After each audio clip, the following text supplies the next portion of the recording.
처음에 아내는 집에서 머무르며 가사일만 하는 전업주부였어요. 저는 밖에서 사업을 한다고 집안일을 많이 도와주지 못했어요. 그리고 제가 밖에서 돈을 벌어오는 만큼 집에서는 쉬고 싶은 마음도 컸죠. 그러나 저희 사이에 아이도 둘씩이나 태어나기 시작하고 아이들이 초등학교에 갈 정도의 나이가 되니까 독박 육아에도 너무 지쳤던 것인지 아니면 너무 가정에만 얽매여 있어서 그랬던 것인지 아내가 우울증을 겪게 되었던 적이 있습니다. 그래서 어차피 제가 사장이니까 아내를 데리고 회사를 함께 출근하기 시작했어요. 처음에는 출장지에 아내와 아이를 데리고 다니거나 그랬는데 아내가 제 사업에 관심을 많이 보이더라고요. 그러던 어느 날 아내가 제게 진지하게 할 말이 있다고 하길래 얘기를 나눠봤어요. 아내가 제게 자신도 함께 일을 하고 싶다고 얘기를 아주 어렵게 꺼내더라고요. 그렇게 우리는 사업을 함께 하게 되었습니다. 처음엔 말도 안 되는 일이라고 거절을 하려고 했지만 그래도 몇 년 동안 아이를 키우고 집안일만 한 아내가 안타까워서 기분 전환 삼아 해도 된다고 권유했어요. 아니다 싶으면 그만둬도 되는 일이니까요. 그런데 아내는 재능이 있었던 것인지 제게 정말 많은 도움을 주고 있습니다. 여성이라서 그런 것인지 모르겠으나 무척이나 섬세해서 제가 무심코 놓친 부분도 짚어주고 그러거든요. 그러니 이제 우리는 인생의 동반자이자 멋진 사업 파트너인 셈이죠. 정말 그때 이야기하지 않았음 어쩔 뻔했냐고 웃어넘기곤 했죠. 그렇게 저와 아내는 무려 10년이 넘는 세월을 함께 호흡을 맞춰가며 지내고 있었습니다. 지금까지 제가 시작한 사업이 실패하지 않고 성공만 거듭할 수 있었던 것 또한 전적으로 아내 덕이 크다고 생각합니다. 사업이 정체기에 빠졌을 때도 크게 투자한 건이 말아먹었을 때도 제 정신적인 지주를 도맡아 해주는 아내가 무척이나 고마웠고 이런 여자를 만난 것이 제 복이라고 여겼어요. 아내가 일하는 범주도 점점 넓어졌고 맡은 책임도 점차 넓어지는 것은 어찌 보면 당연한 과정이었죠. 늘 제 의견을 경청해주고 따라주는 100점짜리 아내였습니다. 그래서 아내의 행동에 배신감을 느꼈던 그때 저는 시리에 빠졌던 것인지도 모르겠어요. 지금으로부터 약 5년 전에 저희 회사에 급하게 남직원을 구해야 하는 상황이 생겼습니다. 물량이 너무 많아져서 남자들을 고용해서 하루빨리 옮겨야 했었거든요. 처음엔 단기 아르바이트로 10일 정도 사람을 계속 쓰는 걸로 구했었는데 자꾸 사업이 잘 풀려서 물량이 자꾸 늘어나게 되니 그것도 20일, 30일 이런 식으로 날짜가 늘더라고요. 그래서 결국 남직원을 새로 고용해야겠다고 생각을 했고 일용직이 아닌 계약직으로 면접을 보기 시작했어요. 그렇게 새로 구한 남직원은 이제 막 대학을 졸업한 27살의 한 청년이었습니다. 이름은 박윤재였어요. 윤재란 신입사원은 참 싹싹했습니다. 아침에 출근하면 곧잘 큰 목소리로 안녕하세요 라고 인사를 먼저 건넸고요. 남자인데도 불구하고 사근사근 웃으면서 얘기도 잘하고 늘 웃는 얼굴로 다녔거든요. 작은 실수를 하더라도 곧바로 실수했다고 얘기해서 수습하는 것도 쉬웠고요. 그래서 그런지 뭔가 그 신입사원은 참 밉지가 않았습니다. 대표인 제 눈에도 그 정도면 다른 사람들 눈에는 얼마나 싹싹하게 이쁘게 굴었겠습니까? 박윤재란 신입사원은 입사한 지 2달 정도 지나가 모든 직원들과 친해질 정도로 낯도 안 가렸죠. 요즘 젊은 사람들에게 그런 것을 요구하는 것이 좀 힘들잖아요. 옛날 같은 사회가 아니니 사람들이 낯도 많이 가리고 사람도 많이 가리고 개인주의적이고 그러잖아요. 그런데 그러는 모습이 참 너무 예쁘게 보이더라고요. 그런데 그런 놈의 모습이 제 눈에만 이뻐 보인 것은 아니었나 보더라고요. 제 아내도 그런 그놈의 모습을 예쁘게 본 듯 했어요. 하루는 아내가 먼저 퇴근을 하고 제가 뒤이어 퇴근을 하려고 하는데 제 직속팀의 황 부장이 절 따로 보자고 하더군요. 그래서 무슨 일이냐고 바쁘니 여기서 말을 하자고 하니까 무조건 안 된다고 여기선 안 되고 따로 얘기해야 된다고 바락바락 우기기 시작하는 게 아니겠어요? 원래 황 부장은 제가 제시하는 의견이 아무리 사소해도 직접적으로 반하는 말을 한 적이 없는데 좀 의아하더라고요. 그래서 결국 황 부장과 함께 개인적인 공간이 마련되어 있는 일본식 술집을 가게 되었습니다. 황 부장은 원래 술도 잘 못하는데 제 앞에서 잠시 실례하겠다는 말을 하고 먼저 술을 5잔 정도 스트레이트로 자신의 입속으로 때려붓더니 심호흡을 하고 정말 굳은 겨지를 다진 것 같은 눈을 하고 제게 말을 하더라고요. 사장님, 사모님께서 윤재놈을 만나는 것 같습니다. 라고요. 저는 처음엔 그 문장 자체가 이해가 잘 되지 않았습니다. 황 부장, 무슨 소리 합니까?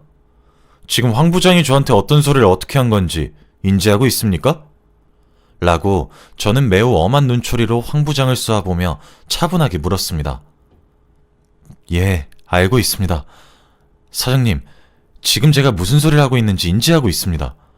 근데요, 저도 말을 할까 말까 정말 많이 고민했습니다. 이건 사장님네 부부 문제고 제가 왈가왈부할 문제가 아니라고 지금도 생각하고 있고요. 이렇게 말을 하는 순간 자체도 후회하고 있습니다. 근데 사장님은 저한테 은인이신 분이잖아요. 그래서 저도 큰맘 먹고 말씀드리는 거예요. 며칠 전에 봤습니다. 사모님이랑 윤재놈이 함께 모텔 들어가는 걸 제가 두 눈으로 똑똑히 확인했어요. 진짜입니다, 사장님. 믿어주세요. 황 부장은 굉장히 진중하고 진지한 사람입니다. 그런 사람이 제게 일부러 이런다는 생각도 안 들고 평소에도 항상 믿음직스러웠던 직원인지라 저도 아내를 믿는 와중에도 흔들리기 시작했습니다. 제가 아무런 대꾸도 하지 않고 생각에 잠기자 황 부장은 그런 저에게 떠듬떠듬 많은 것을 전부 말하기 시작했어요. 자신이 언제 그 장면을 목격한 것인지, 왜 잘못 봤다고 생각하지 않냐면 모텔 주차장에 사모님 자동차가 있었기 때문이란 얘기, 그러니까 블랙박스를 한번 확인해 보시라는 얘기까지 정말 주절주절 말을 하더라고요. 횡설수설 뒤죽박죽하면서 말이에요. 그런데 황 부장이 이야기를 들으면서 머릿속에 담아놓고 있는데 황 부장이 말한 날짜가 실제로 제 아내가 외출을 했던 날짜였단 점이 정말 기가 막히는 겁니다. 일단 알겠다고, 하지만 만일 아닐 경우 황 부장이 책임을 져야 하는 부분은 있을 거라고 엄포를 놓은 뒤 저는 집으로 돌아갔습니다. 저는 승용차를 타고 제 아내는 SUV 자동차를 탑니다.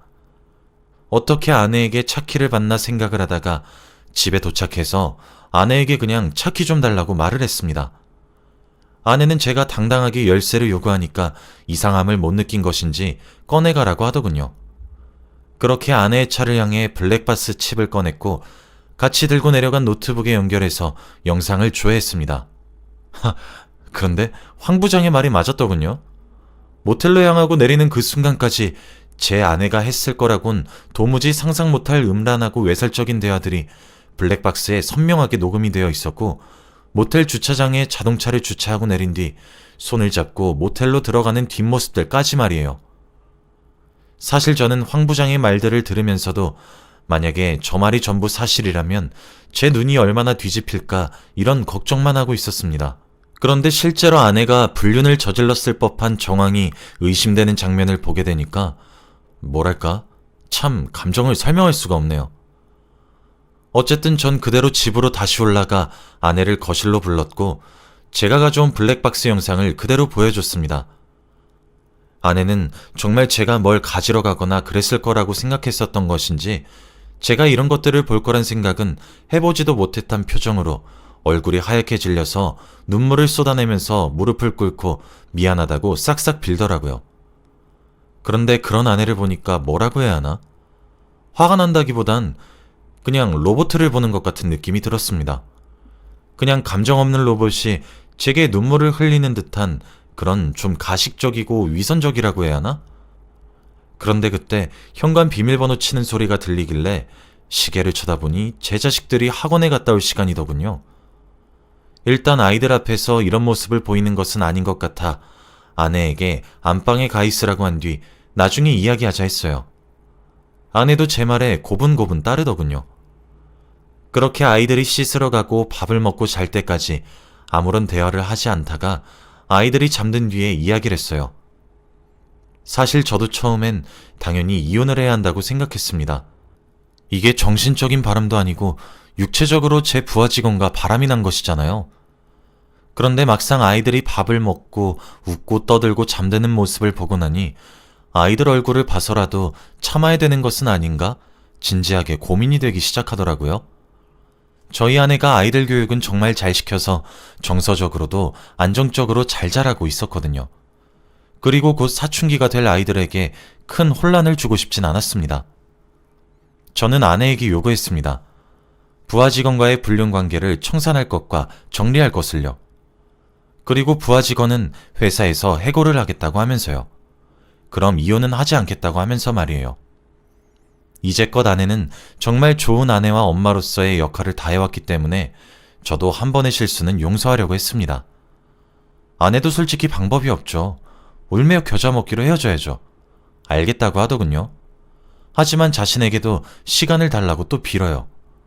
말이 안 된다고 생각이 들면서도 그래, 이왕 용서해줄 거 미련이라도 없게 하자는 마음에 한 달 기다려주겠다고 했어요. 그 한 달 사이에 부하 직원은 잘렸습니다. 그런데 한 달이 지나고 두 달이 지나도 아내는 정리하려고 하는 기미가 보이지 않았어요. 솔직히 제가 아이들의 얼굴을 봐서 상황을 배려해주는 것이지 이게 당연한 것은 아닌데 제가 아직 정리 안 했냐고 물으면 아내는 짜증스럽게 좀 기다리라며 남자가 쪼잔하다고 궁시렁거리고 면박을 주는데 이게 맞나 싶더라고요. 그래서 저는 이혼당하고 싶으면 정리 계속하지 말고 어디 한번 버텨보라고 빈정거렸습니다. 그랬더니 아내가 이혼을 해달라고 하더군요. 지금 내가 왜 이혼을 하지 않고 당신을 용서하겠다고 발버둥을 치고 있겠냐고, 우리 애들은 생각도 안 하냐고, 그게 말이나 되는 소리냐고 소리를 버럭 질렀습니다. 그랬더니 아내가 그러더라고요. 지금 자신과 곱게 이혼해주면 아이들의 양육비를 주진 않을 거라고요. 하지만 재산분할 소송도 하지 않겠다고 하더라고요. 사실 아내와 제가 거의 공동사장으로 10년씩이나 같이 일을 했기 때문에 아내의 기여도도 매우 크게 잡힙니다. 제 명의로 되어 있지만 이혼을 하게 되면 아내에게 떼어줘야 되는 것도 맞더라고요. 저한테 협상을 요구하더군요. 첫째, 자신과 이혼하고 회사와 아이들을 지킬 것인지, 하지만 이것을 선택했을 때 아이들의 양육비 청구나 기타 일체 비용을 청구하지 않기로 한다였고, 둘째, 자신과 이혼하지 않을 거면 본인은 계속해서 불륜을 저지른 부하 직원을 만날 것이고 나가서 살 것이며 나중에 참다 이혼 소송을 당하게 될 때에도 재산 분할을 요청할 것이다. 그러니 회사를 지킬 것인지 말 것인지 정하라고 하더라고요. 저는 그 이후 몇 번씩이나 아내의 완고한 뜻을 꺾어보려고 노력하고 대화를 많이 나누려고 했지만 아내는 부하 직원에게 이미 미친 사람처럼 빠져버린 것이었는지 완고한 뜻을 밀고 나갔고 절대로 뜻을 꺾지 않았습니다. 아이들을 들먹여도 소용이 없더라고요. 결국 저는 회사를 지켜야 했고 모든 권리를 포기한다는 각서를 쓰게 한 뒤 변호사의 공증을 받는 조건으로 아내와 이혼을 하게 되었습니다. 이혼을 하게 되자 아이들도 모든 사정을 알 수밖에 없었어요. 그렇게 아이들은 가슴에 치유가 안 될 커다란 상처를 얻게 되었습니다. 아이들이 아무리 엄마인 제 아내에게 울면서 매달려도 미안하다는 말만 남긴 채 끝까지 짐을 싸서 집을 나가더군요. 그렇게 지금까지 세월이 흘러 5년이란 시간이 흘렀습니다. 그동안 아이들은 사춘기가 너무 심하게 와서 정말 힘든 시기를 보냈고 겨우 엄마의 부재를 받아들이게 되었습니다. 그런 아이들에게 저는 한없이 미안했고 엄마의 부재를 잊을 정도로 정말 정성과 사랑을 쏟기 시작했어요. 아이들도 제가 변함없이 사랑한다는 사실을 여러 차례 확인을 하더니 그제서야 안심이 되었는지 옛날 착했던 아이들로 돌아오더군요. 반항기를 겪는 아이들을 보는 제 마음도 찢어졌습니다. 하지만 어쩌겠습니까? 어른들의 죄로 아이들이 상처를 받게 된 것인 것을요. 이제 첫째는 성인이 되어 대학을 다니고 있고 둘째는 이제 고등학교 졸업을 앞두고 있습니다. 반항을 하는 그 어두운 시절 와중에도 아이들은 공부만큼은 악바리로 했기 때문인 것인지 첫째도 훌륭한 성적으로 좋은 대학교에 입학을 해서 재학 중이고 둘째도 첫째를 닮아 좋은 성적을 거둬서 아마 대학을 비슷한 수준으로 가겠지 싶습니다. 그런데 하루는 첫째가 저보고 술 한잔 사달라고 하더군요. 저희 집은 첫째가 아들이고 둘째가 딸인데 아들내미가 제게 술을 먹자고 얘기한 것이 처음이라 뭔가 벌써 다 키운 듯한 느낌이 들어 싱숭생숭하면서도 어색하고 기분이 참 좋더라고요. 그때 아들의 표정이 어두웠던 사실을 알았어야 했는데 말이에요. 아들은 술을 먹더니 제게 이야기를 하더군요. 사실 이혼한 아내가 자신을 찾아왔었다고. 그리고 본인에게 저와 만남의 자리를 만들어주면 안 되겠냐고요. 아들은 돌아가시라고 단호하게 이야기를 했는데 아들에게 그랬다고 합니다. 아들이 네가 도와주지 않으면 다음번엔 딸내미를 찾아가겠다고요. 저는 그 말을 듣고 화가 났지만 아내를 만나기로 했습니다. 아들은 자기가 잘못한 것도 없는데 미안하다고 하더라고요. 아내를 그렇게 만났는데 이젠 제가 아는 아내와 참 많이 달라졌더라고요. 짙은 화장과 담배를 태우면서 오랜만에 만난 동창 보듯 왔어? 라고 가볍게 묻는 폼이 참 기가 막히더군요. 본인보다 20살 가까이 어린 남자랑 도망쳐놓고 이혼한 전 남편에게 왔어라뇨. 저는 참 기가 막힌다 너. 나 여기 나온 거 너 보러 나온 거? 절대 아니야. 앞으로 더 이상 엮이기 싫으니까 눈앞에 나타나지 말라고 말하려고 이 자리 나온 거야. 그러니까 내 새끼들한테도 손도 대지 말라고. 아들 내미고 딸 내미고 2번 다시 눈앞에 나타나지 말라고 경고하는 거야. 이제 겨우 맘 잘 잡고 자기가 받은 상처 이겨낸 애들이야. 네가 멋대로 들쑤시고 다니지 말라는 말 하고 싶어서 나온 거라고. 이제 알아들었니? 라고 말했어요. 그랬더니 아내는 나 이제 혼자 남았어 라고 하더라고요. 저는 근데 뭐 어쩌라고 라고 대답을 했습니다. 그랬더니 아내는 나 돈 좀 줘 라고 하더군요. 그러면서 묻지도 않은 자기 얘기를 쭉 하더군요. 그 남자 며칠 전에 내 돈까지 싸들고 도망갔어. 나도 지금 생각하면 그놈 뭐가 좋아서 눈이 뒤집혀졌나 싶어. 여보, 미안해. 여보라고 하지 마. 내가 왜 당신 남편이야. 당신이 남자에 미쳐서 내 새끼들 버리고 나 버리고 이혼하자고 했잖아. 그래놓고 뭐? 그놈이 도망가서 돈이 없으니 날 찾아오려고 잘 지내는 아들 녀석 속을 그렇게 쑤셨니? 너도 참 인간 말종이다. 인생 그렇게 살지 마. 네가 아무리 거지 같은 사람이어도 네 배 아파 낳은 네 자식들 가슴에 대못을 박는 건 정말 안 되는 거야. 그래, 미안해. 나도 알아. 근데 나도 이제 깨달은 것뿐이야. 나한테 기회를 줄 순 없어? 그냥 나도 아이들한테 사죄할 수 있는 시간이라도 갖게 해줘. 저는 아내의 그런 행동들도 돈을 얻기 위한 하나의 수작질로밖에 보여지지 않았고 그럴 것이 뻔히 보이더군요. 그래서 한 번만 더 찾아오면 그때는 이렇게 신사적으로 끝내지 않겠다고 으름장을 놓고 그냥 자리를 박차고 나갔습니다. 참 씁쓸합니다. 그렇게 피부치들까지 버리고 남편이란 가정도 일터도 다 버리고 떠났으면 잘 살기라도 할 것이지. 왜 저렇게 거지 같은 몰골로 나타나서 속을 뒤집는 것인지 알 수가 없었습니다. 그래도 예정을 생각해서라도 지금 당장 살만한 곳에 보증금 정도는 마련해 주어야 하는 것인지 고민이 됩니다. 그리고 아이들이 친모와 해야 하는 교류를 제가 막는 것인가 하는 고민도 됩니다. 저에게는 썩어 빠진 아내였고 정말 죽여버리고 싶었던 적이 있을 정도로 증오스러웠지만 그래도 아이들에겐 소중한 엄마인 것 같아서요.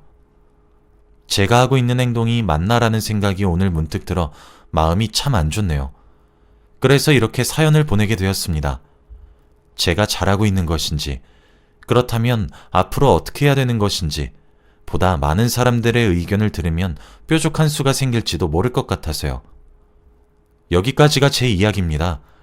긴 이야기 들어주셔서 너무 감사드리고 많은 의견 달아주시면 달게 듣겠습니다.